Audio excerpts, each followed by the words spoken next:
things Randi at RandiRhodes.com. Go for launch. Speaking truth to power, the Randi Rhodes Show.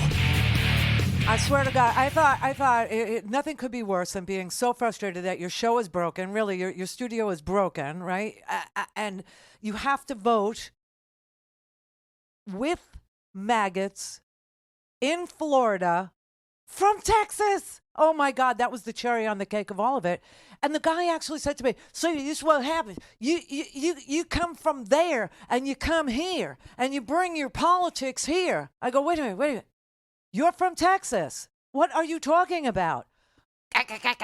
You know, I mean, it's like an amazing. He goes, "Well, you know, I want them immigrants out of here," and that's it. That's ground zero, everybody. That is what comes rolling out of their mouth. That is their fallback. That is what they lean into. That is what they.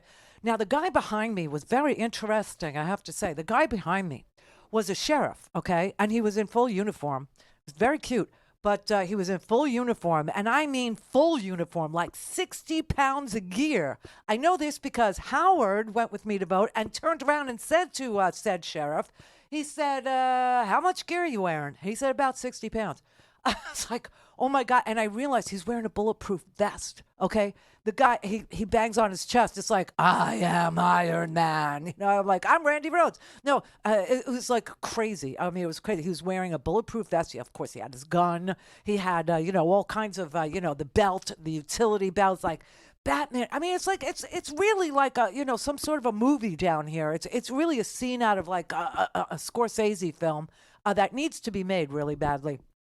But so the guy behind me, the sheriff, right? I didn't know which way he was leaning or going until it came up where he said, he started showing me photos because I said to him, he said, "Yeah, I'm a sheriff." He said, "I'm a cop," is what he said. He said, "I'm a cop," and I said, "I'm a cop sucker." No, he said, "I'm a cop," and I said, "Oh, that's obvious." And he goes, "No, but he said I was in the military." He said 22 years in the Army, and before that he was Navy, and somewhere in the middle he was Border Patrol, which was useful. That was good info. I was so thrilled to hear and to know that little detail of his, curriculum vitae. It was really important because the guy in front of me goes, "I just want them out of here. There are 51 million illegals in this here country, and I want them gone. So you don't understand because you ain't from Texas." I go, "Well, I live there." I go, "Yeah, where'd you live?" And I said, "Well, I've lived in Wichita Falls. I've lived in El Paso. Hello. I repoed cars in San Angelo." I said, I was stationed in San Antonio and I worked in Dallas, so that's all four corners of Texas, by the way. That's every little nook and cranny of Texas. It's every kind of life, every kind of person. I mean, you're talking on the Lawton, Oklahoma border. You're talking El Paso on the Mexican border. You're talking San Antonio again, right? And you're also talking military. So the guy behind me, he starts showing me photos of his military duty, right? He's really proud of himself, and he should be. I mean, the guy had cabbage all over his chest. For those of you not indoctrinated into our way of life, he had medals, like a crap load of them, all over his uniform, all over his chest. I mean, it was incredible how many he had. So I was joking with him. I said to him, "You really did it. You really, really did do it." He goes, "Oh yeah, I did it. I was in Iraq and blah, blah, blah." I go, "Oh, well, I was in the Air Force. I didn't really do it." He starts laughing. So we're bonded now, right? And so when the guy starts bitching about there's 51 million illegals, I swivel on my little heel, turn around to the 51 million illegals guy with my Border Patrol guy backing me up, and now I feel safe. Do you know what I'm saying? I don't know how Sheriff Man's going to vote. I will say the sheriff here in this county is a Democrat, okay? So maybe he was there to vote for his boss. It crossed my mind. Rick Bradshaw is our sheriff, and he's a Democrat. Anyway, so he's bonding with me, and he hears what, 51 million illegal guy is saying. So I look at him and I go, "There are not 51 million illegals in this country, okay? There are." "Yeah, Kamala let them all in." I go, "Well, where are they? Where are they? Are they in sewers like Pennywise?" And Sheriff Man starts laughing, right? So I said, "So there's 51 million illegals that Kamala let into the country. Is that your statement? Is that what you're telling me today?" He goes, "Yes, that's what I'm telling you today." "Well, how'd they get here? Did they climb over Trump's wall?"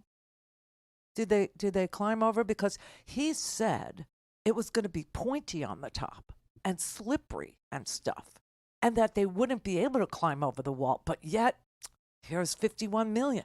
How, I mean, like, tell me. Because I've been waiting for the wall, and you said, he said it would be solved quickly. And he had nothing to say. So I look at her, I go, see this guy behind me here? See him? Yes, sir. I see him. Saluting the gun, basically. I go, he's ex-Border Patrol. What you need to do is go to cbp.gov, Customs and Border Patrol, and look and see how many encounters are at the border, because the border is not open. The border is not open. Border Patrol man, is the border open? He goes, no, border's not open.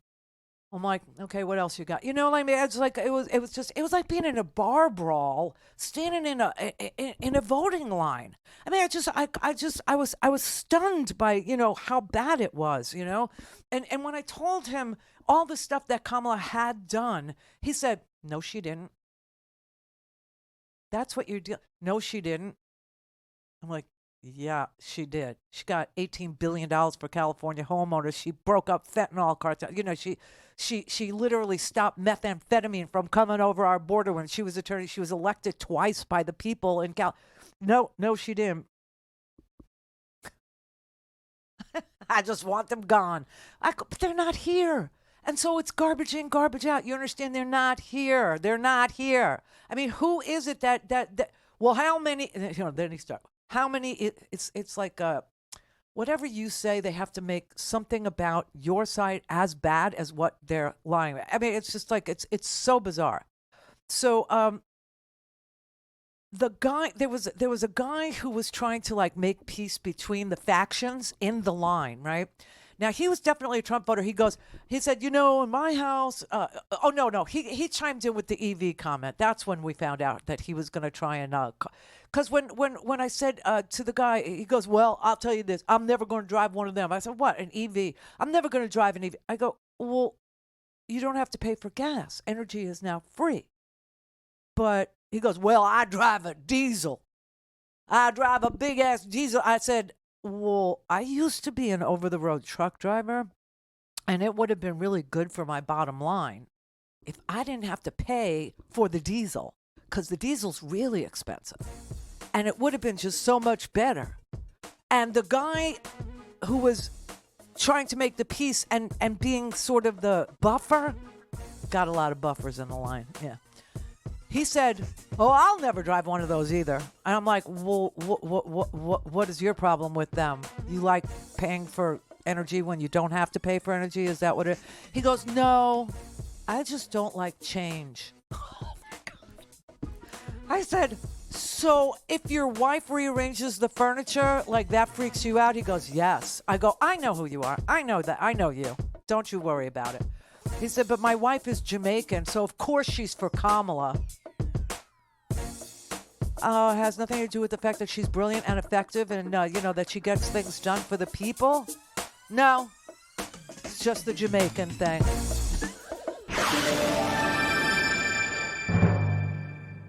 Don't have time to listen to the live show?